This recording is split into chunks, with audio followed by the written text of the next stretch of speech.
राजनाथ सिंह ने कहा कि महात्मा गांधी की ही सलाह पर यह दया याचिका आगे की गई थी। बदनाम किया जा रहा है सावरकर को, तो क्यों कर रहा है और कौन कर रहा है? ये सच्चाई है कि 9 बार ऐसी दया याचिका कह ले या फिर हैश लगा के हम उसे माफीनामा कह ले, ये तो अंग्रेजों की तरफ रखा ही गया था उनकी तरफ से। वह व्यक्ति जो अपने जीवन काल में 28 वर्ष की उम्र में जिसको 2 कारावास मिले, आजीवन कारावास, पहला भारतीय जिसको आजीवन कारावास 2 बार मिले, 50 वर्ष तक कारावास में रहने का दंड, जिसको काला पानी की सजा में रहना पड़ा, कि एक छोटे से कमरे में किस प्रकार 13 वर्ष गुजारे, 10 वर्ष लगभग, उसके बाद बाकी जेल में किस प्रकार सावरकर ने गुजारे। उनके सामने लोगों को फांसी दी जाती थी, यातनाएं की जाती थी, ताकि वो जो शब्द और चित्कार लोगों के हैं वो सावरकर के कानों में पड़े और सावरकर अपना मेंटल बैलेंस खो बैठे। कोल्हू की बैल के तरह उनको काम कराया जाता था और तेल निकाला जाता था। उसके बावजूद इस देश में 70 वर्ष के बाद आज हम सावरकर के ऊपर ये डिबेट कर रहे हैं। जिस कांग्रेस पार्टी के प्रति इतनी घृणा के साथ इतने शब्दों का प्रयोग किया जा रहा है, मुझे अच्छा लग रहा है कि उस कांग्रेस पार्टी के नेता गांधी जी के बारे में इतना प्रेम उमड़ा है आरएसएस और बीजेपी में, कहा नहीं जा सकता। वीर कहाँ थे सावरकर? कोई आदमी माफी मांगेगा तो वीर हो जाएगा?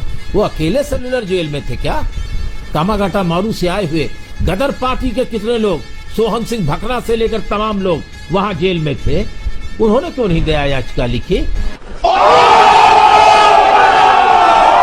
वीर कहाँ थे? मुझे बताइए ना। 9 दरखास्त लिखने वाला आदमी वीर कहलाएगा? माफीनामा लिखने वाला आदमी वीर कहलाएगा? 60 रुपए पेंशन क्यों लेते थे भाई?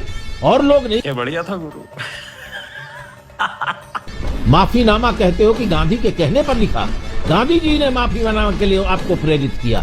अरे 10 कौन आदमी है आरएसएस में, कौन आदमी है हिंदू महासभा में जिसने 10 साल आजादी की लड़ाई के लिए जेल काटे हो? एक उच्च परिवार, अच्छे परिवार, एक बैरिस्टर होने के बाद भी जवाहरलाल नेहरू ने 10 साल से ज्यादा जेलें काटी है ब्रिटिश राज में।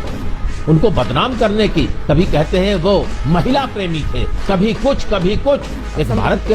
अरे भाई, देश की आजादी की लड़ाई में आरएसएस ने कहा था कि मत शामिल हो। ये है किताब आरएसएस के लोगों, ये आपकी सबसे बड़ा धर्म ग्रंथ बंच ऑफ थॉट जिसे गोलवलकर ने लिखा है, और इसमें साफ लिखा है कि हमें राष्ट्रीय आजादी की लड़ाई में भाग नहीं लेना। अरे भाई, यहां भूखों मर गए। संसद के अंदर, ब्रिटिश संसद में भगत सिंह के साथ बम फेंकने वाले बटुकेश्वर दत्त बिना इलाज के मर गए, सारा जीवन पेंशन नहीं मिली उनको पेंशन नहीं मिली। वो भी सेलुलर जेल में थे, वो भी देश की जेलों में थे। और 28 साल की उम्र में क्रांतिकारी हो जाने की कहावत है आरएसएस के मित्रों। देश में 23 वर्ष की उम्र में फांसी पर चढ़ गए भगत सिंह, उसके बारे में क्या कहोगे? उसके आगे वीर लिखाना क्या बात है? बाप को भेज, तेरे बस की बात नहीं।